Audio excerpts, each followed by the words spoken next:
রানীনগরে কংগ্রেস নেতার বাড়ির আঙিনা থেকে বোমা উদ্ধার। ওই ঘটনাকে ঘিরে রাজনৈতিক চাপানোত্তর শুরু হয়েছে ওই এলাকায়। পুলিশ ও স্থানীয় সূত্রে জানা গিয়েছে যে ওই বাড়ির আঙিনা থেকে শনিবার সকালে 2টি বোমা উদ্ধার করা হয়। ইতিমধ্যে তদন্ত শুরু করেছে পুলিশ।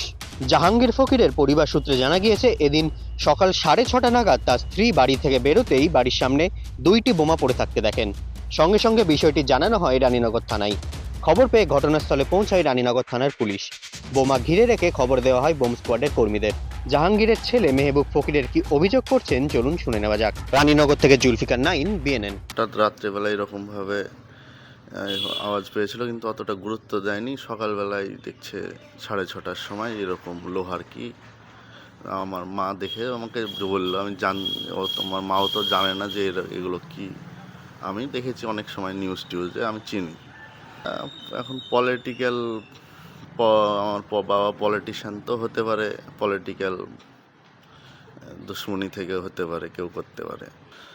মানুষ শত্রুতা করতেই পারে, পলিটিক্স করে। তো এর আগেও হয়েছে, যেহেতু না হওয়ার কিছু নাই। তো প্রশাসনের প্রতি আস্থা আছে, প্রশাসন ভেরিফিকেশন করছে, দেখা যাক।